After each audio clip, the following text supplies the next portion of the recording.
Welcome to the Shoulder Strikes MMA podcast. You are now listening to the Hot Take Hot Box. Welcome to the Shoulder Strikes MMA podcast. You are now listening to the Hot Take Hot Box. Ladies and gentlemen, it is the Shoulder Strikes MMA podcast brought to you by the Hot Take Hot Box. My name is Matt McSweeney. I'm joined by the Ty Capone. Fresh off, well, not actually fresh off. We've had a little bit of time off since the UFC Abu Dhabi card. That was not exactly the most riveting television that you could ever watch. And we also have another card this weekend. Not exactly the most riveting television in Sergey Spivac and Marcin Tybura from the UFC Apex, I believe. We will be previewing, giving all the picks, bets, predictions for that card. We'll also talk about Terence Crawford and your boy, Mr. Madrimov, who were in a tightly contested battle this weekend. We will talk about it all. Ty, did you enjoy the fights this past weekend? Are you excited for the fights this upcoming weekend? I can't imagine you are. There were some good fights. I mean, the Sandhagen-Umar fight wasn't amazing, but, Umar is a very, very, very difficult puzzle to figure out. So similar with Israel Madrimov in boxing. Crawford couldn't figure him out. Corey couldn't figure out Umar. So neither fight was overly exciting, but I enjoyed them both as a fight fan. And I think that's two elite fighters. I don't know who's going to beat Umar at 135. But also, he's got some tough tests coming. He's got some specialists. He has the king of the division, possibly. Might see Merab. But Umar is special. He had Corey. Corey didn't know what he was doing on his feet. The stance switching really fucked with him. The wrestling wasn't even really his biggest concern. And he probably lost, 4? Maybe I saw some people give him 2 rounds. I saw some people said he got shut out. I think he probably lost 49-46, maybe 48-47. But either way, wasn't very close despite him not, getting blown out of the water. It just, I think, there's a championship level that Corey I don't think is on. And I think Umar it might be a little early, I don't know, but he may be on that level. Yeah, I think it's fair. I don't know. Like, it's hard to explain, but you're right. Like, there's just another level that Corey Sandhagen just seems like he's not able to, get to or reach. I mean, he the same thing with the Jan fight, where it was just, you could tell at that point Peter Yan was just better than him, even a TJ Dillashaw, that split decision that night. Dillashaw all, banged up. I think he fucked his arm up or fucked his leg up or something like that in that fight, and he just found a way to win. It just seems like Corey Sandhagen, he can beat all of those guys probably from 5 and down, but once he gets up to this upper echelon, he struggles. And I don't know what it is, though, because he has all the skill in the world. It's just maybe these guys are just better than him. And maybe the thing is, though, Ty, that he just doesn't have A++ skill. He's just one of those guys who's really good at everything. And he, I don't know. I can't figure it out because he looked good in this fight. He stayed in this fight for a long period of time. He just, it wasn't like he was completely getting dominated, but he was never winning. So, oh my God, my mic just fell on my face. That hurt a lot. But I don't know. I don't know what kind of read to get on Corey Sandhagen. On the other hand, Umar is exactly what we thought he was. Maybe he's not as dominant as his cousin was, but he's still very good. He's very sound in all areas, and he's got very good grappling and wrestling, which he didn't even really have to implement all that much in this. It's just this fight was kind of a wash in my mind. Yeah, he really went to it in the 5th round. He got most of his control in that 5th round. Very smart, obviously, with Khabib in his corner. He's gonna be able to win close fights. I think he has championship mentality. I think he has the X factor that a lot of people talk about. He doesn't get hit that much. Corey was pretty much just going to the legs. They were doing a lot of leg kicking. Umar goes to the body really well. And just at distance, he's just a very good distance striker, pretty good in the clinch. And then when he wants to go to that wrestling, 5 of 13, not great, but honestly, against Corey Sandhagen, that's pretty respectable. Khabib's percentage, I don't think, was ever necessarily that high. I don't think takedown accuracy is really – it seems pretty irrelevant. I mean, some of the best wrestlers and grapplers and control guys have a low percentage because they'll go for that, dummy takedown, or they'll let the guy stuff them, or they'll just be okay with getting stuffed a couple times, but then when they get you down, it's over. So he's just got a lot to his game. Mike Bell gave out the 50-45. I know you're not surprised by that. Yeah, what else is new? Because he probably lost the first round. So, yeah. And Corey's 32 now, so you got to wonder what's next, right? Henry Cejudo's still ranked, which is Bizarre. I didn't even know. I thought he was done. I don't know if he's done or not, I guess, is the big question. So I guess Corey moves down to 4. The division's pretty good. Now, I will say it seems like it's not that deep, right? It looks like it goes about, I don't know, because you got Aldo at 9, Font at 10, Song at 8, Marlon Chito Vera at 7. I don't believe in any of these guys anymore. And even 11 to 15, I don't think there's anybody rising that really has a high ceiling. I guess Kyler Phillips, Montel Jackson, they give you a lot of flash, but they showed before that they're not even ready to be ranked at times. So let alone talk about their title aspirations. I don't know. Umar's definitely next for the title, they've said. Yeah. Figgy got a nice win, so he moves up. Maybe do Corey and Figgy. That's interesting. Sure. Kind of like a number 2 contenders fight, I guess, if you will. Even though Corey wins, then I don't even know what you do with him next. I don't know what's up with Piotr Jan. I don't know what he's doing. I think he's still hurt, right? I think he tore his ACL the last time out, if I remember correctly. But yeah, he won that fight, right? Yeah. I don't remember who against. Was it Aldo? It might have been. I don't know. Somebody kicked his knee, and I know he was all fucked up after that. But yeah, he was fucked up early. It was Song. It was Song. Okay. I remember because I had him. I was like, oh great, my guy's ACL is just torn mid fight, but he's a fucking savage and fought through it and got the win. So shout out to Piotr. And then the rest of the division, it's just very up in the air. So I think Sean beats Merab, and then Sean and Umar, dude. That's a great. Yeah, I'm very intrigued by that. I'm not really intrigued by anything that Merab does. I've seen him, shoot 67 takedowns in a fight before. So I don't like that. I don't like that. Even though he will come forward early and he likes to get rocked in the first round. So I would love to see Sean put him out early, but we'll see. So if Peter Yan comes back in a reasonable time, I would love to see Davis and Figueiredo and him. That would be great. We'll go through some of the fights that happened here. Even like you said, Henry Cejudo is still ranked. He's still hanging out in there. So maybe him versus Corey Sandhagen would be nice. That would be fun. That'd be good. Who knows? Is Dominic Cruz still alive? He's out down there at number 13. I keep saying he's still. I haven't seen him in forever. Come on. But yeah, exactly. Like, what are we doing?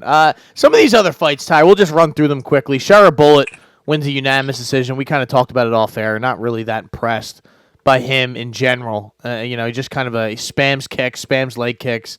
Olazaychuk is just like a boxer primarily, like that's just kind of his archetype, and it really he even took him down at one point. So it's like at some point, Shara Bullet is going to get taken down. He's going to get just handled on the ground, and he's going to lose a unanimous decision, and that's going to be that. I don't know when it's going to happen. Who's going to be the person to do it? Don't believe he's ranked yet, right? I would sure hope not, but. Yeah, he's not. He's not there yet. I don't think he's ranked. Give him like a Chris Curtis or Michelle Pereira or something like that, and then we can find out who he really is. So I don't think we're there yet, but no, not quite. Davis and Figueiredo, unanimous decision victory over Marlon Chito Vera. That wasn't surprising in many respects, just because Figgy's a big guy, man. I can't believe he was able to make 25 for as long as he was. He's just kind of a well-rounded. He's got that power in his hands. He can wrestle. He can grapple. He can finish you on the ground. He's got a really good, well-rounded game, and he's going to be tough to beat. Cheeto, and we discussed it on here many times. Cheeto's just not that good. He's not that upper echelon. He's kind of in the same sense as a Corey Sandhagen. They're just very similar in my mind. Yeah, and he fights on such thin margins. Really reminds me of Jorge Masvidal way back in the day when he used to lose. He would just get in so many split decisions and lose them all, and he would wonder, why. Kind of like, what's her name? Angela Hill. She would always lose a close decision. I'm like, and then she would complain on Twitter. I'm like, bro, this is what you do every fight. You fight just so close that nobody really knows how to judge it. It's a very, very close fight, and I can't believe you're surprised that you lost. Cheeto, first time he's ever been dropped. honestly, it wasn't even like, compared to some of the shots he's taken in his career. I mean, look at the Sean O'Malley knee. That sounded like a goddamn brick to the head. I know. It wasn't that big, but I guess it was like right behind the ear. So gets dropped for the first time ever, and probably loses the fight because of that. That third round, I think he might have had a chance there, but kind of just got outpaced. Got hit with the bigger shots. Got hit with the he wasn't as urgent. He threw a lot, missed a lot. Typical got taken down fight. twice. Yeah, he got taken down twice. I mean, he stuffed a lot of takedowns, but just the takedown probably helped secure the first round. So, probably needs to take some time off. He admitted it, and he should have took some time off after the O'Malley fight. So, It's what it is, man. What are you gonna do? Mike Chiesa gets a sub over Tony Ferguson. I mean, come on. This was about as easy as it gets. He really just rolled him up, and I don't know what happened to Tony Ferguson's grappling. I don't know if he just doesn't wrestle or train jiu-jitsu or anything anymore. It just seems like he's absolutely, completely lost on the ground. And I get he's kind of cooked. I get he's cooked, but like, it just doesn't even look like the same fighter anymore at all. And it's just it is what it is. It's over. It's completely over. I hope this is it for him in the UFC. I imagine he'll go somewhere else after this and fight, and I don't know who he'll fight or if he'll ever beat anyone again. Yeah, I mean, maybe he'll go to Power Slap. Who knows? Anything can happen. Bare Knuckle, he wouldn't be good at that either. But listen, good win for Mike Chiesa. Maybe he can fight an actual UFC fighter next time because Tony Ferguson is just not it. Mackenzie Dern. 8 in a row. Yeah, no, it's sad. It really is just sad to me. That's crazy. I don't even, 8 in a row is wild. So you lose 3 or 4 in a row, you're done. Like Rolando Bedoya, I mean, I don't think he belongs necessarily, but he's lost 3 in a row. He's probably gone. Yeah. Tony's lost 8, and he's been stopped in 5 of them, and he's been brutally beat up in all of them. Yeah. It's so great. It's so Jover. It's for Tony Ferguson. It is so Jover for him, and I don't want to see him fight anymore. Do you think he gets one more? No, I don't. I think that this was it. If you couldn't beat Chiesa, then it's basically. He also somewhat retired, right? What was that weird? He took one glove off, put it in the octagon, and then took the other glove, and he's like, "Maybe I'll keep fighting though." I'm like, "Okay, so he didn't retire. Like, what are we fucking doing here? We're wasting Just take our time. the other glove with you then." Yeah. Well, what does it matter? Why do you still have it? Whatever. Mackenzie Dern, unanimous decision over Lupi Godinez. Almost had a couple submissions locked in here. Could not get the finish, but a good win for Mackenzie Dern. Lupi was tough, but just not enough. Oh, I like that. Also, she's I know she's a bit of a headhunter, but I think that helped her in this fight. Yeah. Lupi was kind of going to the body, which it matters. It works, but the refs definitely care about headshots more, and I think she was just the better striker. I mean, she had more top control. She had a couple of close ones. I think they both had some submission attempts. It was just one of those fights, but I thought Mackenzie easily landed the better strikes and won the first 2. I believe it was the first 2, maybe the first and the third, actually. But, I had her in a couple parlays. I had her straight up. I feel like I saw a lot of people that were on Loopy, and I didn't really understand why. I thought this was always going the distance, even though I know they could threaten each other. I just didn't think either one would be able to get that upper hand and get the sub. So, yeah, I'm convinced Mackenzie's not going to sub anyone ever again. So, yeah, it's probably it's just you got a better chance of just going and buying a lottery ticket than putting that bet in. How about Joel Alvarez taking out your Team boy? USA? Oh, what's lost going on? Water polo. They lost the shootout. That's tough. That's unbelievable. Hate to see that against a Australia. Shootout in water polo looks impossible. Yeah, I mean the sport in general looks impossible. I don't know how people are able to do it. Just swim around with their legs. They're just kicking their legs around, basically. I don't know how those people do that. It's crazy. How about Joel Alvarez taking out your boy Elvis Brenner? That was tough to see. I'm glad I didn't take Elvis Brenner. I really wanted to, but you exactly what you said is how this fight kind of played out. Elvis Brenner is just too easily hit, and Joel Alvarez is just a finisher. I thought he was actually going to go to decision here for a second, and then I think he was 1 minute, 30 seconds left, and he just took him the fuck out. Knee, ground and pound. Thanks for coming. Joel Alvarez, 21-3. 0 for 5 on takedowns was Elvis Brenner. Yep. Maybe it's a sign of good things to come for Alvarez. If Alvarez could just, it's not even that he's like Derek Lewis or somebody that just is so easy to take down. He just lets people take him down. That's his problem. If he could just just be a somewhat good defensive grappler. Just try a little bit. I think he has a huge ceiling. I mean, dude, he is an absolute hammer. And I think he can be a nail. Like I think his cardio is fine. I think it's just about, I mean, if you look at the times he's fought, I mean, the Sarukian fight was pretty bad. It was pretty bad. But that one elbow, I mean, he was fighting through that mass amounts of blood pouring down his face for a while, for almost a round and a half, pretty much. It's also one of the best 55-pounders in the world. So one of the best in the world, and that was 2 years ago. Joel is, I believe, 31. The Ismagulov fight was just a good fight, and that's before Ismagulov died, almost literally. And he was knocked out back in the day. So yeah, I think he has a high ceiling, but it's got to be now, kind of. Yeah. And this was a good start, dude. The knees, the elbows, the kicks, the just absolute ferocity that comes in every single strike. He's a devastating striker. And he's not in there to fuck around. And when he figures out you're hurt and you start backing against the cage, dude, he's got knees, he's got elbows, he's got spins, everything, and he's so big and long that you're backed up against the cage. I don't know what you're gonna do. I'd love to see him fight one of the upper, start to get some rankings fights in the 55 division. I think it's time. I think he's ready to go. And like you said, there's not really much more time to be wasted with him being the age that he is. I would love that. How awesome would that be on like a pay-per-view card?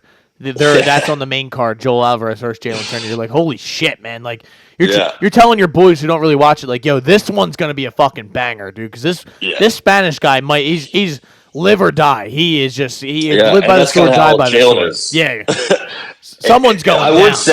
I would say Benoit, but he already has one of those kind of fights with Renato Moicano. Manny Moicano. Is that did they make that? Yeah, that's the headlining the France event, September 28th. Goodness. And the co-main, I believe, is what is it? I was just looking at it. It was pretty good, I believe. Let's see, I'll have it right here. It's Moicano Saint-Denis, and the co-main is Imavov Brendan Allen. I like that a lot. They were supposed to do that recently, weren't they? Yeah, maybe. Possibly. But it's the 28th of September, best month of the year. William Gomijo, Anderson Brito, that's an interesting fight. Wow. It's kind of it's not great right now for just Bola Ferezi. Yeah, but it's not bad. Your boy Umar Sai is back at 205 somehow. That guy is made out of steel. Brian Battle, Kevin Juice. So Brian Battle's going to catch a body in France and talk some shit, I think. So that's going to be fun. Good. Morgan Charriere, AJ Cunning. Yeah. Your boy. How about my voice is just leaving me here. How about Azamat Mirzakhanov taking out Alonzo Menafield, have him doing the chicken dance in the middle of the octagon? That was tough. That was bad. Your boy Cooey. My brother Azamat. Fernandez. Cooey. We were on the wrong side there just because we had the sub, or I think we both took the sub, right?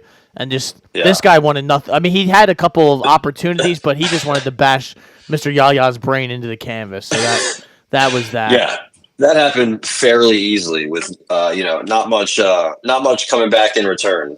And that guy got absolutely sliced and diced in his hometown. How about Lord Kong falling short against Shamil Gaziev? What a boring fight this was. I don't have anything really to say about that other than I'd love sloppy heavyweight fighting. Yeah, move Gaziev back up, let him fight one of those other guys, and let him get killed again. How about Guram getting a unanimous decision victory over Jordan Vucenic? I thought Vucenic won. I don't know. Maybe I was just not paying attention enough. I don't know. I thought he probably won the first two. I thought that's what I thought. The second round was definitely a toss-up. I guess Guram did get a takedown, did get some control, did land some good shots. It was very close. I'd have to go back and rewatch because the first round, he had him in some hell. It wasn't a 10-8, but he's lucky it wasn't a 10-8. He dropped him, and Vucenic is tough, man. He's a little fucking spark plug. Yeah. And then the third round, I think he might have just run out of gas, honestly. Yeah. And then Guram ended up getting like 3 minutes of control the whole, pretty much the whole round, and stole the fight. But I think there could have been an argument made for the epidemic Vucenic. He's very good. Yeah, he is pretty good. That's a tough debut, and anytime somebody looks good in a debut against somebody who's been there, done that. Yeah, always got to give him respect because remember he's coming from the Cage Warriors has some good competition, but usually they fight each other, a little bit. Not every fight do you get tough competition. His last couple fights have been pretty bad. So and he just fought not that long ago. 2 weeks ago, yeah. So that's good on him. Good performance. How about Sam Hughes getting that decision, that split decision? Dudakova was we were right to put her on fraud alert. She stinks, man. She had about 3 minutes in her before she was done. Sounds like a lot, sounds like a lot of people I know, but it was kind of just, she would come out in the first minute of each round and look good, but then like Sam Hughes was just landing all sorts of shots. I would have liked to see Sam Hughes maybe push a couple more takedowns, but it worked. The fight wouldn't have been as close if she was able to kind of get a takedown, maybe end up on top, because Dudakova didn't seem like had the energy to get back up. Your boy Howard Hughes scored this 30-27 Dudakova. I don't know how the fuck he saw that. I don't know what in the world he watched to come to that conclusion, especially the second round, the third round. I mean, I don't know what. Howard Hughes. American aerospace engineer? No, I'm just kidding. Maybe you should get back to engineering and not watching fights. I don't know. Maybe. That was the guy who Leonardo DiCaprio depicted in The Aviator, I believe. So that's, he was a fucking weirdo. So maybe that's the case. How about, I am on the wrong page now, but we had a Jai Herbert, the Black Country banger, taking the win against Rolando Bedoya. I don't really care for this that much. Yeah, Jab his nose off his body. Yep. I'm never going to watch Rolando Bedoya fight a UFC fight ever again. I'll make sure I turn the TV off the second the fight starts. And Cedric Dumas getting a unanimous victory. Oh, man, he's even worse. Our boy, Dennis Tallulah. Tallulah, FC. We almost got it done. We're 11-10 now as a pro. Wow. We almost got it done, dude. He's got some good hands and knees, but he's so funny. As soon as he misses a lot, and as soon as he misses, it's so obvious. It's so easy to take him down. The fact that Dumas didn't choke him out is kind of sad. All of it. I mean, all of this is sad. It's just, why is he even fighting? You're going to have to go watch KSW if you want to watch Dennis Tallulah fight again, because it's Jover. He might catch a body over there. It is Jover there as well. Ty, let's get into it. Actually, quickly, Terence Crawford, we did kind of, skip out on that, but we spent more time on the breakdown than we really wanted to, but who cares? How about Terence Crawford getting that unanimous decision victory over Israel Madrimov? I would say a good W. It looked shady for a while, though. It was not looking good whatsoever. He couldn't find him. The footwork was driving him crazy. The movement, the constant just movement. He's a little awkward, Madrimov. He is. Sometimes you can't tell that he has this huge Russian, huge amateur background, but you can tell by the way he just is just. You can't hit him. That's why in some of his fights, the activity has been a problem before. That's why he has a draw.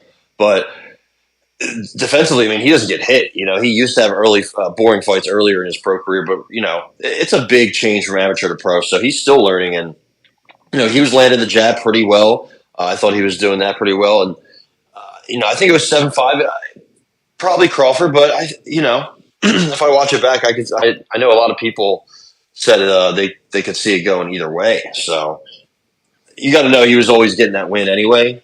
That was never going to not happen. And, I think he should just stay at 154, honestly. Yeah. I think there's some pretty good fights at 154.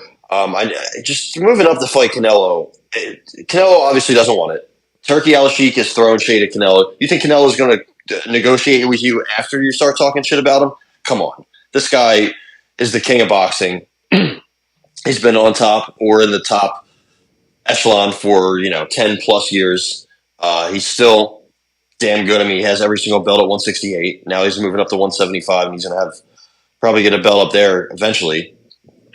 And you want to move from, he was at 147. I think Crawford started his career at 140 or 135. You want to go all the way up to 168, man. That's a big money fight. That's very ambitious. I get that Canelo is not tall. I get that, but man, that guy's neck is like, Mexican steel in that fucking thing. He is an absolute cannon and a marauder. And if he comes forward, I don't think Crawford can handle that pressure at all. But either way, I mean, if he wants to fight, we got Sergey Boachuk is fighting this weekend against, I believe he's fighting Virgil Ortiz. That's going to be a banger. If you're not doing anything on Saturday night, that's going to be a good fight to watch. He could fight one of them. He could fight Fundora, the guy who's like 6'6". Yeah. I think Crawford has the interim WBO now, so to get the full WBO, that's Fundora's. Charlo still has a belt, which is crazy. Don't remember the last time he fought. And then you have Mirza Taliev. So I think there's some good things for Crawford at 154. So just stay there, man. Why are we hopping 30 divisions? Your boy Valenzuela got the W. You called Yes, that sir. one. Andy Ruiz and the fake big baby were in a draw. That fight was boring as shit. I thought Big Baby deserved the win there. It was terrible. Yeah. That fight sucked. But Andy Ruiz was the big main. I mean, Yeah. Terrell Miller came in at like 320. Like he, These slobs. When they were in there, I was like, "What are we doing?" Yo, one thing I did want to mention: how about Fat Ngannou just taking out the real Big Baby, dude? That was wild. He beat the brakes He off beat of the that motherfucker. shit out of him, bro. I was like, "Wow, Yeah. Fat Ngannou Yeah. is good, dude." Fat Ngannou. Yeah, you got a fan in me, Fat Ngannou. Your boy Andy Cruz took a W Dude, as well. Andy Cruz looked good. Yeah, he did. Antonio Moran, not the best fighter, but he's been in there a lot, and he's beat some good fighters. And to just beat the brakes off him in 7 rounds, the 135 is loaded. And I think it's time. I mean, Andy Cruz, put him in there with any of the top guys. Yeah. I've seen quite enough already. But back to Fat Ngannou real quick. He's pretty good, honestly. His one loss was to Michael Hunter, who, this was a while ago. Michael Hunter was pretty solid, and he also lost because he had a shoulder injury.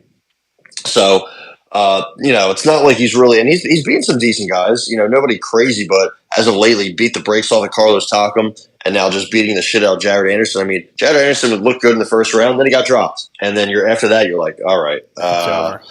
It's probably Jover. Yeah, I mean, he's only 24.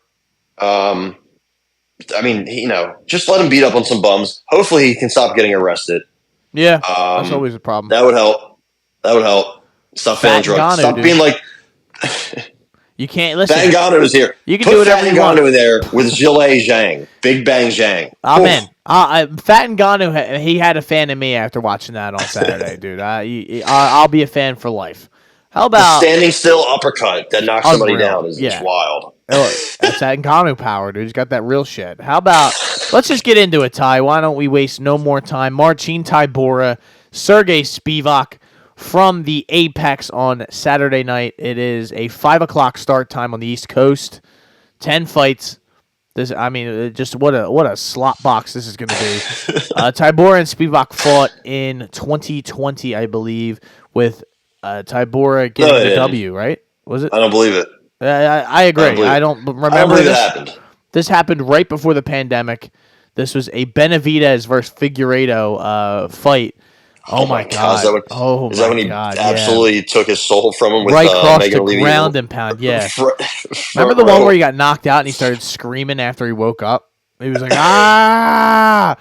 Felicia Spencer finished Zara Farron on this card as well. Magomed Ankalaev finished Jan Kutalaba in that rematch after he was doing the shakes. Oh man! Oh no, I'm sorry. I think this was the one where they called it early. If I remember correctly, I have to see. They don't have the 38 seconds. Yeah, that was the early one, I believe. Wow, Sean Brady led the card off with a unanimous decision against Nordiev. And that Ismail Nordiev. Spike Carlisle. Holy shit. Yeah, he beat the shit out of Elon Cruz. That was the one W that I remember where I was like, Luis Pena, before he went to prison, he got a W. So there you go. This card was garbage. But it's actually not that bad. I mean, oh, wow. Megan Anderson and Norma Dumont got finished. She smoked her. Scene, if I remember that. Walk-off knockout. Yeah, that was bad. All right. So let's get into it. What do we have odds-wise? I do not have the odds up. I believe it's very, very, very close. Here we go. It's like minus 120 for Tybura or Spivac. Oh, my God. We have minus 160 for Sergey Spivac. Damn. A plus 140 for Marcin Tybura. Ty, I don't know what to bet here. I don't like the stock on Spivac has gone down But this to me seems like a good match. I know he lost the last time, but Spivac had gotten better since the last fight out there. Since that last time out. And I mean, he lost to Cyril Gane, but that's Cyril Gane. Cyril Gane is not Marcin Tybura. You look at Spivac's losses; they are Gane, Aspinall, and then Tybura. Walt Harris. Let's not include that. That doesn't really count. But no. Listen, I automatically just lean Sergey Spivac. He is 29 years old. Tybura, I believe, is 38. It's Tybura is good, but he's not great. I don't know. What are your thoughts here? This kind of just seems like a stay away spot, to be honest. But what are your thoughts? Yeah, I think I got Spivac by finish. I just don't know. Tybura's never been subbed. But can the polar bear do it? We've seen him do it before. He has some we've seen him have a mounted arm bar before. He likes the arm triangle choke a lot. He likes the arm bar. I don't know, man. What do you? I think he's.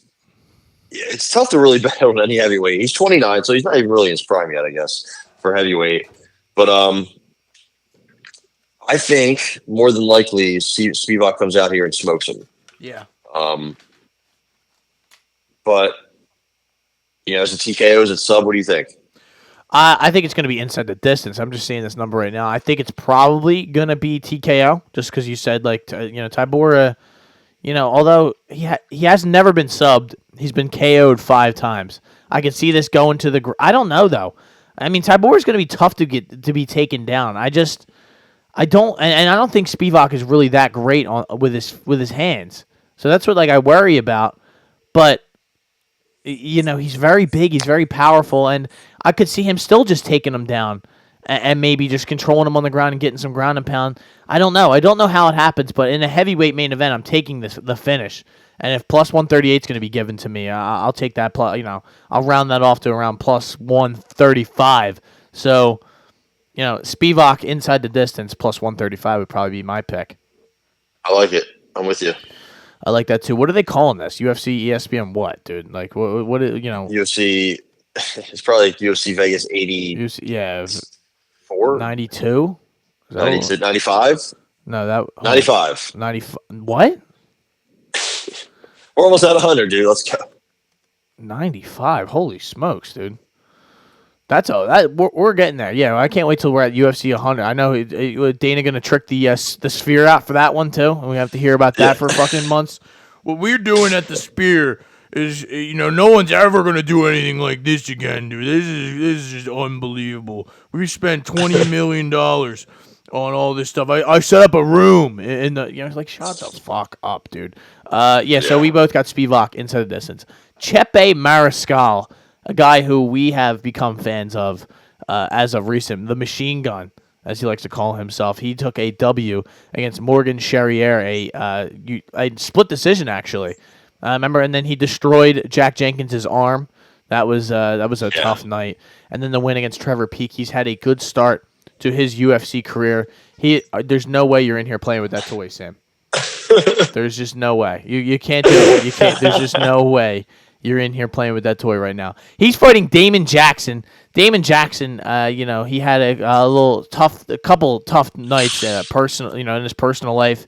He destroyed Pat Sabatini, and then he got destroyed by Dan Ige. He also took another L to Billy Q, which that's tough, and then he was able to outlast Alexander the Great. So then he's coming in here against Chepe Mariscal. What do we have odds-wise here, ladies and gentlemen? Is this fight not happening, or is this just under a different name because they have one line for this fight? Okay, they have Jose Mariscal, and they also have Chepe Mariscal. So, it depends on who you want to bet. If you want to bet Jose, then you could probably get worse odds. Chepe seems like you're getting better odds on him. Minus 225, 235, as high as 250. FanDuel stinks. Plus 185. 190 for Damon Jackson, Ty. I mean, obviously, it seems like a stark contrast in styles. I think Damon Jackson's just going to try and spam them takedowns, get him to the ground. I don't know if he's really going to be able to do that, though. What do you think? I hate to do this because this is how I lose money, but I would probably lean a inside the distance bet for Chepe because I just think Chepe is at his heart a finisher, and I think he'll Damon Jackson's gonna he's been KO'd 4 times, subbed 1 time. He's got 6 losses, 5 of them are finished. I think that this kind of matches up. So I don't know. There's a tweet out there somewhere. So you remember the Johnny Walker montage? Oh my God, do we? Dude, I think the Damon Jackson one might be worse. It's bad. I mean, the Dan Ige one is just a left hook sleeper. Ilya Taporia puts him up against the cage, just sitting sideways, like Paul Wall said. Just no idea where he is in the world. Back in PFL, that dude Kabalayev hit him with a jumping knee that removed him from this dimension completely. And then back in the day in LFA, Kevin Aguilar, I know you remember him, beat the brakes off of him. That one was bad. And then he got reverse bulldog choked by Yancy Medeiros to sleep. So he's had a rough one. When he gets finished, he gets finished, right? So it's just kind of crazy. And Chepe, I don't think he beat Morgan Charriere. Still upset about that fight. I remember exactly where I was. I was in the Uber on my way to some party that I was randomly invited to that I thought was like a setup. Got wasted, and I was like, Morgan Charriere, my decision ticket. Decision over Peak. You really thought he would finish Peak or one of these guys. So he doesn't have a finish in the UFC yet, but he is a dog. Oh, don't forget about the Jack Jenkins. He made Jack Jenkins broke his arm. He made it. He made it happen. Yeah, it happened. I guess he has a finish. That's right. But I think this might be. I think you're right. I think this might be the spot. The problem with Damon Jackson is the leech. He's 36 now, and it's not getting any better for him. I think he was on that same card, right, with Alexander Hernandez. I don't know, if he won that fight. And then losing to Billy Q, that probably wasn't a good look if you look at the kind of fighter that Billy Q is right now. So, yeah, I think I might lean Chepe TKO. I think that might be the play. Chepe TKO plus 225. I am taking that as well. I don't think it's going to be a submission for Chepe. I've never liked Damon Jackson's game, and if there's not like a easily I could actually see him riding out a decision here, maybe being able to just control Chepe on the ground. I don't know. I have a tough time buying that. He's bigger than him. He's going to have a 4-inch height advantage, 2-inch reach advantage, but again, he's older. He's been hit a lot. He's been hurt a lot. I don't know. I like Chepe's game, and I'm going to trust that he's able to kind of break through here, get it done in the co-main spot here, which is pretty fucking crazy. But there you go. TKO plus 225, and now left hand to God. Danny Barlow is back in the octagon, 170. Last time out there, he put on a show against Josh Quinlan. Josh Quinlan didn't know what country he was in, who the president was. He was confused. He was walking around like Joe. He didn't know what was going on, and he got finished mercifully in the 3rd round. He's fighting this guy who I have never, ever seen in my life, and he looks terrifying. So that's why I don't know. He's 34. He is from Kazakhstan. Hello. Born in Kazakhstan. He fights out of Orange County, California. So, his foundation style is Wushu Sanda. I've never heard of that before. So there you go. Take that for what it's worth. He's got 9 KOs on his record, though. Last time out, he beat Ashley Reese. So, who knows, dude? Literally, who knows? He fought Michael Morales in the Contender Series, lost the decision as a knockout win over Anthony Ivy. But who doesn't? And other than that, he beat Charlie. He knocked out Charlie Ontiveros. There you go. Who hasn't? Bill Barlow was supposed to fight Uros Medic on this card, so I imagine this is. I don't know how short of notice this is being taken under, but it has to be a short notice fight for Mr. Nikolai Veretnikov. Veretnikov. There you go. That's what a Eastern European name that is, or I guess technically he's from Asia if he's from Kazakhstan, but whatever. Hello. I got Danny Barlow. I could not understand what this old man was saying. So he hits me with the left hand of God. I said, I do not have a God. I do not know who God is. So Danny Barlow TKO is plus 128. Again, it's tough to bet this when I don't know anything about Nikolai. I really don't. You know, you can look stuff up. You can watch these fights against these guys that you've never heard of either, and try to get a read off this guy. I think Danny Barlow, he impressed me the last time out. He's a big guy. He's going to have a 5-inch reach advantage. He's quick. He's powerful. I'm going to count on him being able to get it done again against Mr. Nikolai. So I am also going to take that TKO bet at plus 125. There you go. There you go, Ty. I'll let you lead this one as well, though. How about we got Chris Gutierrez and Kwang Lee. Kwang, whatever. He is a Chinese gentleman, I believe. He is plus 425 to Chris Gutierrez's minus 600. Last time out for Chris Gutierrez, well, it was not all that long ago. I feel like it did not go well, though, if I remember correctly. Song Yadong, he lost a unanimous decision against him. What do you think about this one? Yeah, I don't know. I'm guessing it's Quang because his nickname is Bang. So yeah, Bang Quang Lee, Quang Bang Lee, Lee Quang Bang. I'm not sure what the how that goes, but yeah, he comes from LFA. He has a couple knockouts. Also he went to a split decision with this guy Sal Guerrero. This guy is built like a fucking fridge. Look at him.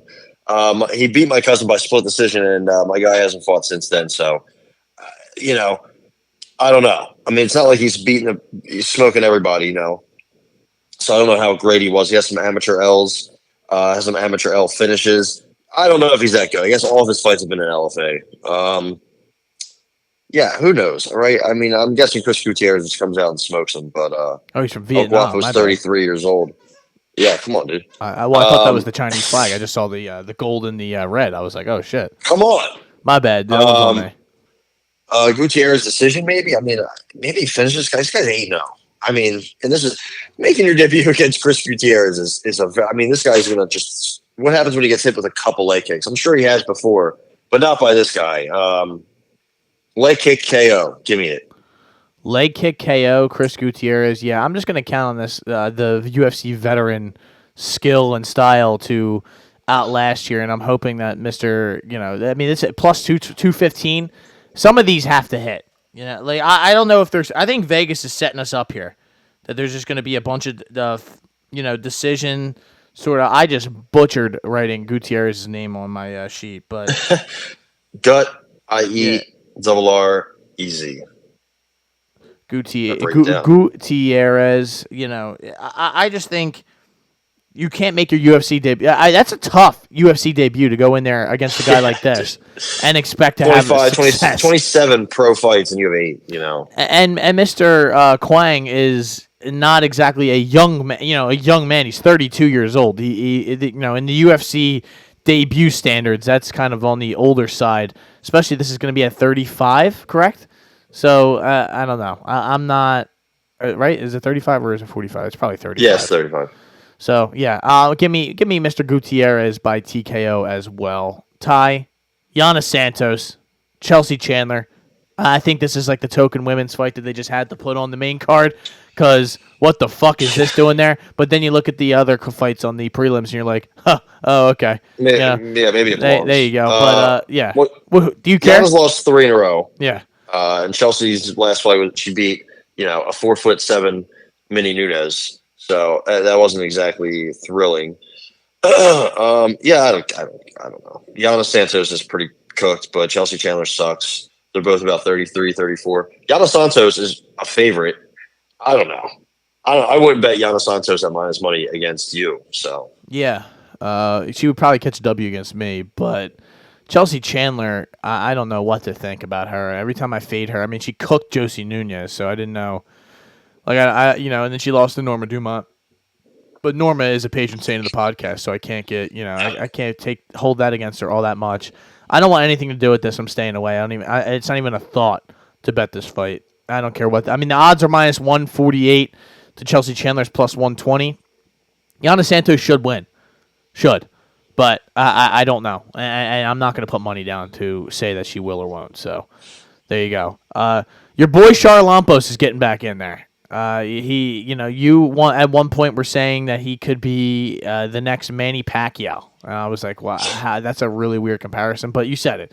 And I was like, okay, whatever. He lost to Chad N. Hellinger last time out.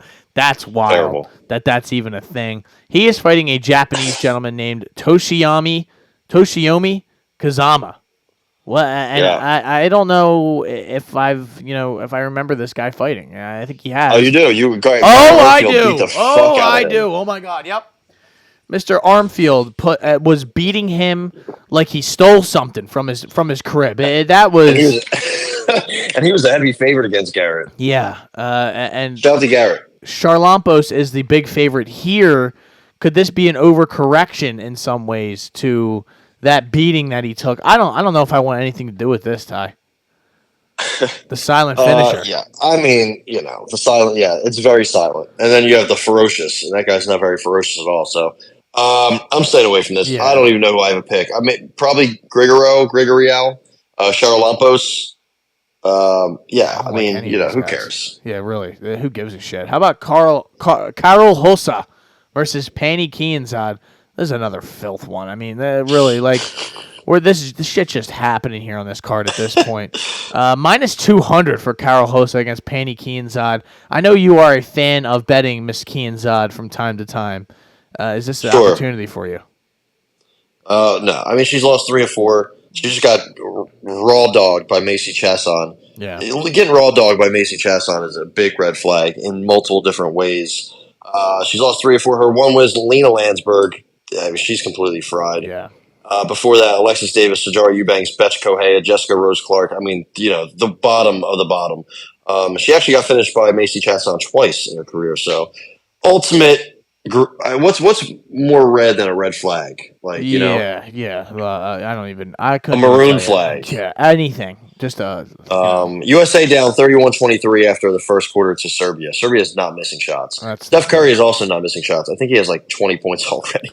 I'm sure it's going to be Embiid's fault. Yeah, well, I haven't seen Durant or LeBron do anything either. But Karol Hossa has lost 2 or 3. Kianzad 3 or 4. I mean, somehow, miraculously, both of these women are under 33 years old. Yeah, who cares? Karol Hossa by decision. Split decision. Bet a split decision on this because, you might get it. Anyway, she subs her? Probably. She has a couple sub losses, and she's, she's not getting better. She's getting worse. Only has 2 submission victories, though, against all these bums that she's fought. I don't want anything to do with it. I'm staying away. There you go. Are you taking anything? No. No, God, no. All right, good. I'm just making sure. Sometimes you surprise me with Tool and TKO. I gotta make sure that Oh, come on, dude. He was close. In an alternate universe, he gets that. That knee that he gave when he shot a takedown lands. Fucking metaverse or something. I don't know, fucking him. Some fucking bullshit. How about Carl Williams, your boy? Carl Williams actually is. This is actually not a bad fight. Carl Williams, where is he? He's from the Virgin Islands. He continues to go out there and get W's. He just, dominated Justin Taffa. He dominated Chase Sherman. He couldn't finish Lucas Brzezinski, which is bad in hindsight. Or Jimmy Lawson, your boy from the Contender Series. Yeah. You said he's next up. I did say he's the one. The prince who was promised, but maybe I was wrong about that. Jonata Deniz. He's from the Contender Series, if I remember correctly. He came off of that destruction of that Neves guy. He beat the shit out of Neves, and then he beat the shit out of Austin Lane. Yeah. So, that Neves guy I believe was the favorite. That's when I was like, I have some questions here. Minus 160. I think maybe not, but either way. Is Carl Williams just going to take him down here? Well, Janice got to the second round with Austin Lane. That's always, kind of worrisome. Austin Lane even took him down. So, if you think, if you're asking if Carl Williams can take him down, you got to try to assess who has taken down Janice. But Janice, has 3 knockdowns in 2 fights. So, I mean, probably Carl Williams, sometimes I think the cardio could, I think he could get tired and maybe just gets hit with something and then, kind of can't recover. But it's a big test for him, I think, or at least a bigger test than he's used to. So I think he probably gets it done. I don't really like him at minus 225, but What if we could know, get 'cause a decision here at a good number? Let me see what I can do here. I guess, yeah, maybe. What if he just gets his first finish? You know? Williams' decision is plus 185. That's nice. Yeah, I'm taking that. Yeah, I guess I gotta take something, right? I don't know. I mean, we're running out of fights. Yeah, I'm with you. Yeah, I mean, listen, I could definitely see, Denise catching him and knocking him out, but if you can't wrestle, Williams has shown us that he can wrestle. He's very good at it. And he's been able to take these guys down, and he doesn't really finish them for the most part. Listen, if you can't finish Chase Sherman or Lucas Brzezinski, I'm going to count on the fact that this guy's going to be able to survive, and you're just going to – and even if his cardio does evade him at the end, by that time he's probably going to have this guy so tired that it's not going to really matter. So, yeah, give me the decision. Yeah. All right. Williams. Quite a decision. I mean, this is a walk away from the TV once you bet this one. You don't want to be sitting there sweating this one out. How about you don't want to be watching any of that? I mean, to be honest, if you're not betting this card, you don't want to be watching. I don't care how big of a UFC fan you are. You don't want to be watching this filth. This is disgusting. No. You at the second this card's over, you have to hop in the shower because you're just gonna feel dirty. You're gonna feel gross. How about Jarno Aarons getting in there against Youssef Zalal? Wow, Youssef, the Moroccan devil. He had a little bit of a run, then he got cut. And then he's come back, and he's not that bad, right? I mean, he's got the W out Billy Q. on the way back, yeah. So and it seems like a lot of those losses in the beginning or from the UFC, it was like close fights, like the Taporia, not exactly, but like he didn't get finished, like he's not. I don't think he's horrible. He's seems like he comports himself well. He's a tough out for anybody that fights him. He is fighting Jarno Aarons, like I said.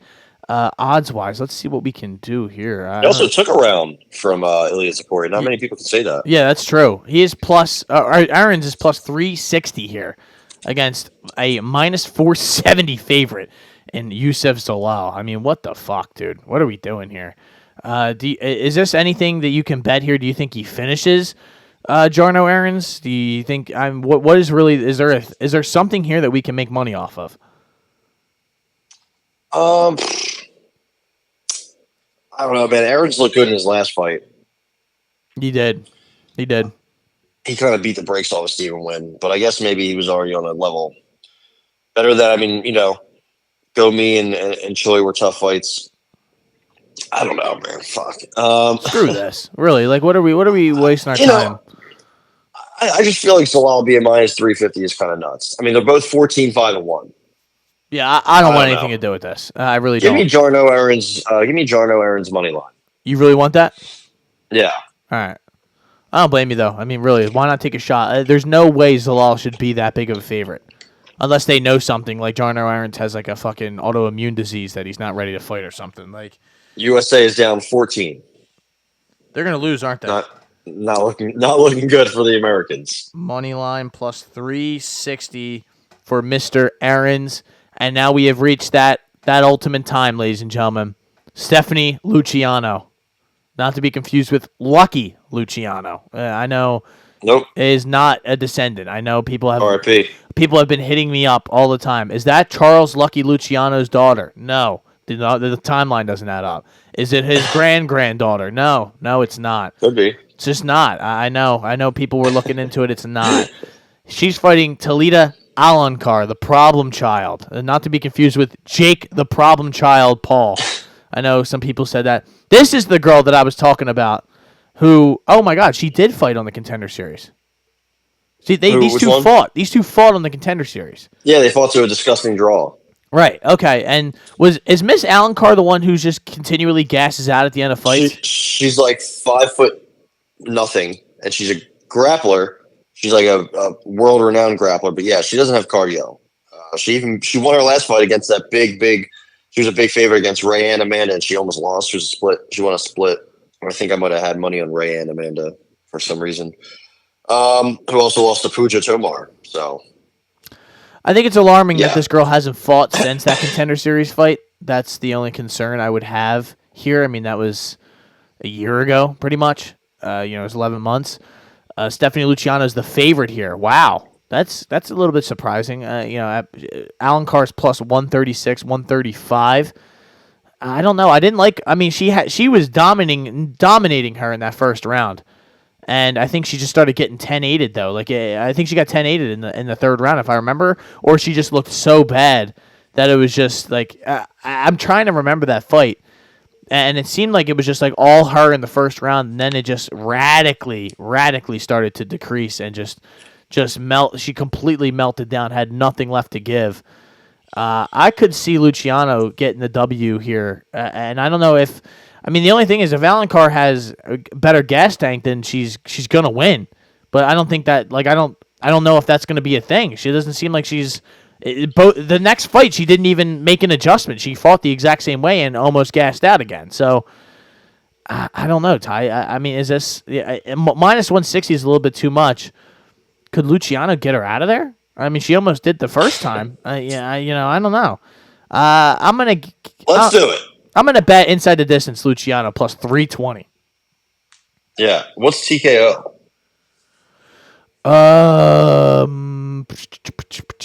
Yep, plus 460.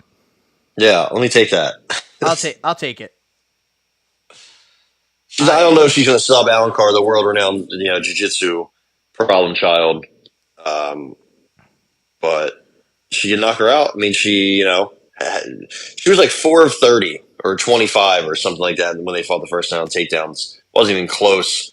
And then she was 1 of 9, I think, against Rayanne. So, yeah, I think maybe she just wears her down. Yep, and that is UFC Vegas 95. We're almost there at 100.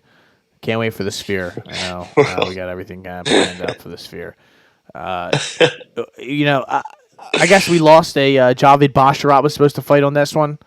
That would actually put a lot of life into the card. It actually would have helped. It's a shame that, but I mean, really, what does it matter? At the end of the day, this is a filth card. Who At least cares? next week we have that UFC Perth. I think that is a somewhat of a good card. UFC 305. Duplessis and Adesanya finally getting after it. That rivalry, if this would have happened while Israel had the title, I probably would have been way more excited for than I am now. You said the N-word pass is on the line here, right? I did not say that, but it seems like there's just so much bad blood here, and I don't really understand why. And I don't understand why Durskus would agree to fight him in Australia, but whatever, right? I mean, what is it really? Don't they hate him in Australia because he's from New Zealand? Right? Yeah, that's what I don't understand. But I mean, I guess you never know. Whatever, right? But did they like the South African? No, maybe. Who knows? Maybe maybe they're racist. I don't know. I really just don't know enough. So Steve Ursay, though, getting back in there, I think he catches the W against Kai Kara France. I'm a big Steve Ursay fan now after that performance. Let me see the odds. We're not going to do a whole breakdown. I am just curious though. Duplessis is the underdog at plus 110. Urseg is a favorite at minus 225. You got Dan Hooker and Matus Gamrot on there. That's quite a nice little card here. That is a good fight. That should probably be a little. Carlo, our boy Prates, back against the Leech. That's a tough matchup. Taito Ivasa, Rosenstreich. That might be interesting. I think they're going to bang until they can't stand. Oh, they're going to bang. Somebody's going to get. Yeah, they're going to bang. They're going to bang really good. Also, dude. Bang, man, bros. Alex Reyes. They said, "Yo, bro, you want to take another? You got one more? We need a W for Tom Nolan. You got one in you? Yeah, he's like, yeah, I got you.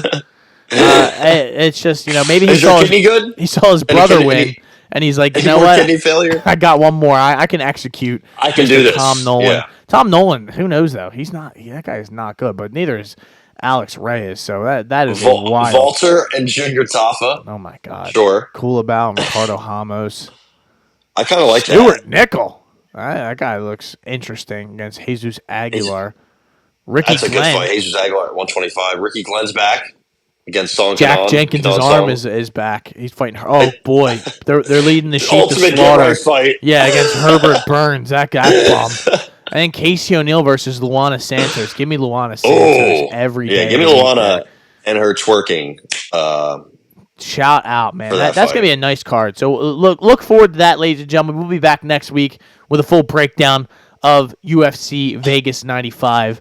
Hopefully it's a 10-minute episode where we don't have to discuss all that much, and then we can talk about the weather or something else that is way more interesting than the film that Dana White and the UFC continue to give us on a week-in and week-out basis. SummerSlam is good, though, so that's all that matters. How about Are you gonna tune in to the Michelob Ultra Arena on DAZN and watch Virgil Ortiz and Sergey Boachuk? Probably not. What time is that? Late night? I mean, the card starts at 9, so it'll be pretty late. If you're not doing shit and you're up late, Gabriela Fundora is in the co-main event. That's Sebastian Fundora's sister. She's also abnormally tall. She fights at 112, and I believe she's like 6 foot. Jesus Christ. That's pretty interesting. She's honestly pretty good. Charles Conwell's on that card. He's a big American prospect, so it's not a huge card. There's also Angelo Leo and Luis Alberto Lopez at 126. I think that's on ESPN Plus. That'll be around the same time. So if you're not doing anything Saturday night, there's not really much going on. I mean, you got the UFC, I guess, but Vito Milnicki, our boy Vito, he's also on this card against Laszlo, whoever that guy is. And this is for the 126-pound belt. Angelo Leo, I believe, is an underdog, but not too big of an underdog. El Chinito against El Venado. So that's actually going to be a banger. I can't wait for that fight. Some decent under-the-radar boxing this weekend. On ESPN Plus and DAZN. There you go. There you go, ladies and gentlemen. That has been the Shoulder Strikes MMA podcast brought to you by the Hot Take Hotbox. My name is Matt McSweeney. I am Ty Capone. And as always, ladies and gentlemen, please make sure to just stay safe on the roads. All right, to use your turn signals. Signal ahead. Yeah, signal ahead, and just do the right thing out in the world. All right, try to treat people with some respect.